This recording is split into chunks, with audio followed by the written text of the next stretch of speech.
when you have a bunch of numbers of grams and you want to determine the formula.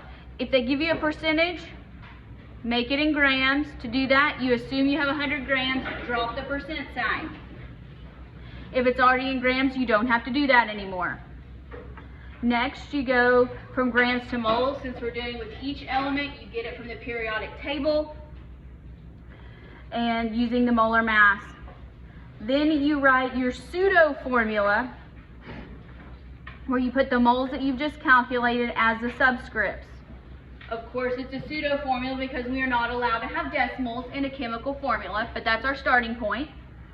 And then we're going to divide them by the smallest number, and then we may have to multiply everything if we don't get pretty numbers.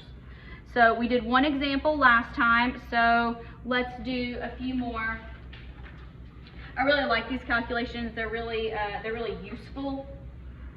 All right, so in a laboratory analysis of aspirin, if you take my 185 class, we will synthesize aspirin in lab. So we just got done doing that. It is 60.00% carbon, 4.48% hydrogen, and 35.52% oxygen. What is the empirical formula for aspirin? So let's just follow the steps. We're given percentages, so what should we do there? Can we use percentages? Not directly. Instead, we're going to make them all say grams. So everywhere there's a percent sign, you're just going to write a G for grams, because all this adds up to 100. So carbon, we have 60 grams. And I do these in a column. You can spread out if you want to. How you put it on the paper doesn't matter. So for hydrogen, that's a decimal, we have 4.48 grams. For oxygen, 35.52 grams. So if it has a percent sign, you just drop it and put grams. All right, now we need my calculator. We need our molar masses. So carbon is 12.01.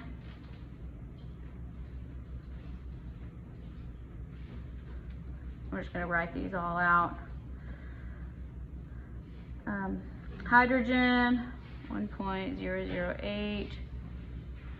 Again, your numbers might be a little different depending on how you round. That's A-okay. We're going to eventually get to the same place. Oxygen, 16 grams oxygen, 1 mole oxygen.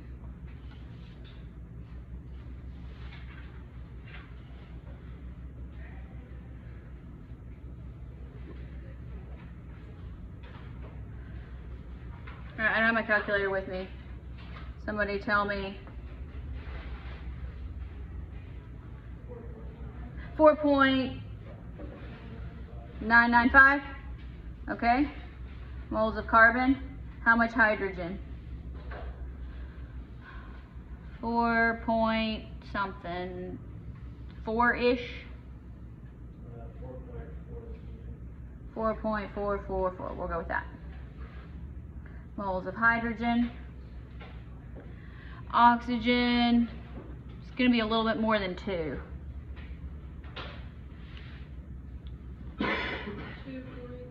2.22. Give me one more decimal, just for completeness. Is it a 2 again? Okay, so we're all repeating. Okay, so moles of oxygen. All right, so now we're in moles. Next we write our pseudo formula. So C 4.995, H 4.444, O 2.222. Which one is the smallest? Oxygen. So we're going to divide all of these by 2.222. So that's going to give us H2O. What is that, 2.25-ish? Okay, 2.25. Are we allowed to have decimals in our final formula? How can we get rid of a 0.25 decimal? What do we multiply by? 4. 4. If you multiply by 4, you're going to get a whole number. So that means we multiply everything by 4. So when you get 2.25 times 4, you should get 9. 4 times 2 is 8. 4 times oxygen, which is 1, is 4. That is the empirical formula. Everybody with me so far? It sounds complicated, but it's not. Okay, now let's do the same thing for nicotine. We have carbon, hydrogen. How much hydrogen do we have? Let's find out. Hydrogen, 8.70%. Nitrogen, 17.27. So again, I'm going to make these in columns. So do we directly use percentages? No. Instead, where there's a percent, you just write grams.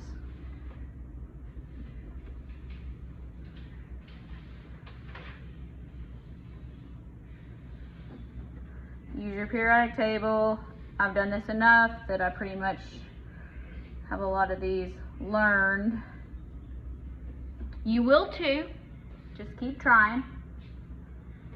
Carbon, hydrogen, this time we don't have oxygen, we have nitrogen. Nitrogen is 14 point something. 14.01.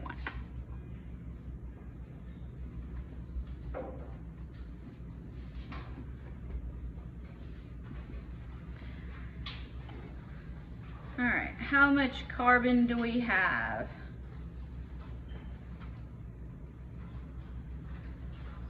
6 and something, is that right? 6.164, all right. Doing math in my head. Hydrogen should be 8 point something probably.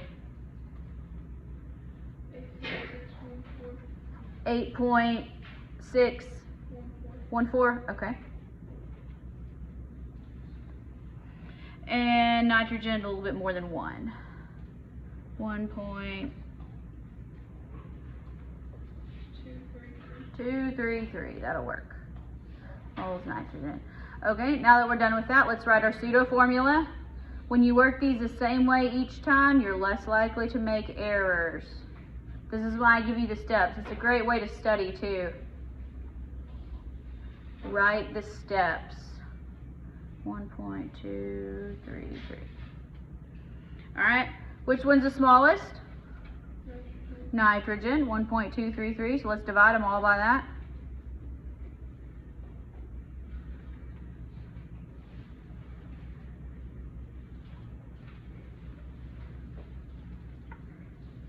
Now, what do we get?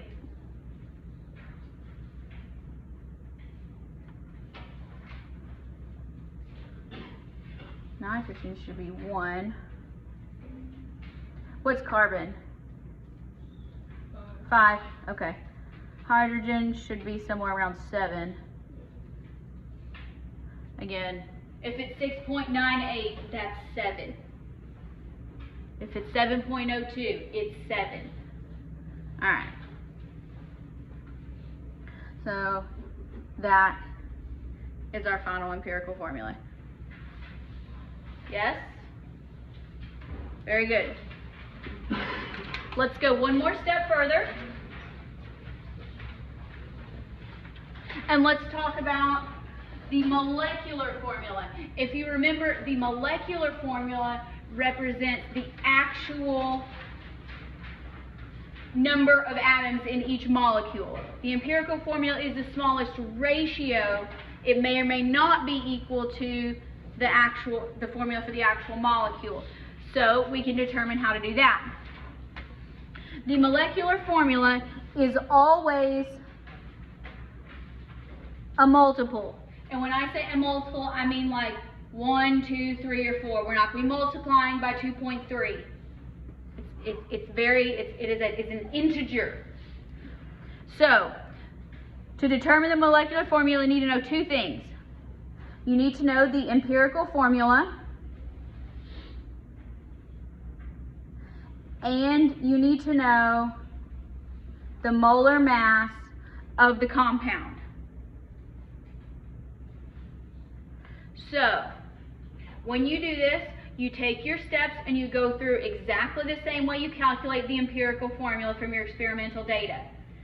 The one extra step comes here. You're going to find what your multiplier is. This is just your multiplier. It's not going to have any units. So what you'll do is you'll take the molar mass of the compound, which will be given to you in the problem. It will say the molar mass of nicotine is this. Okay, so that's going to be given. That goes on top, and then you add up the molar mass of what you calculated for your empirical formula, and you divide them. That's going to give you a number that's like 1, 2, 3, or 4. Then you take whatever your multiplier is and you multiply all the subscripts by that number. And that is your actual molecular formula. Sometimes you do it and it's 1 and your empirical formula is the same as the molecular formula. That's not always the case though, especially when you get to organic compounds. So let's try one. Butane-dione. Here we're not actually calculating the empirical formula because it gives it to us. But if it doesn't, you can calculate it.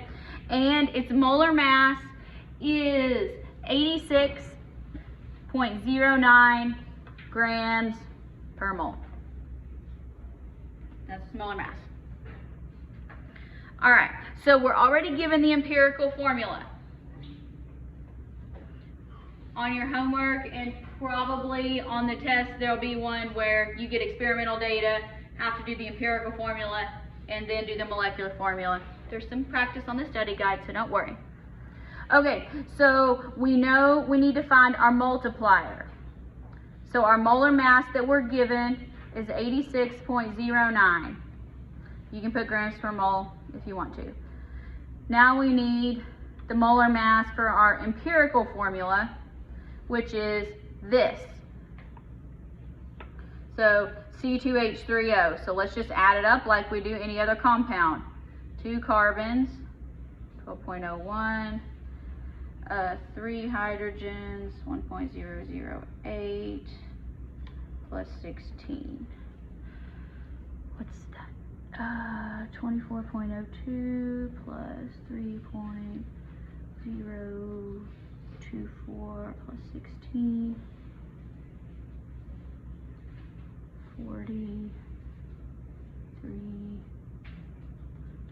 43.04, somewhere around in there. Okay, doing that in my head, so 044? Okay, grams per mole. All right, now that we've added it up, notice you will not get a correct answer if you can't add these up correctly. So that just goes in our denominator here, 43.044 grams per mole. Look, units cancel. So we're going to get a multiplier, so there's no units on there. Divide that out, and you should get something that is right around 2. Yes? 2. So our multiplier is 2. So then we take 2 times our empirical formula. If you want to put the 1 down there for oxygen, if that helps you keep track of it, do that. It is not required, but a lot of times that helps people out. So now, again, just distribute the 2 on out. So C becomes, instead of C2, we have C4. Instead of H3, we have H6. Instead of oxygen or O1, we have O2. It's not hard. It's not hard. Any questions, empirical molecular formulas? Okay. Who has balanced equations before? Who likes balancing equations? Nobody? Oh, Emily, thank you. At least somebody likes balancing equations. All right, so it's too bad you're going to have to do it. Because if you think I'm always going to give you a balanced equation, oh, you are so very wrong.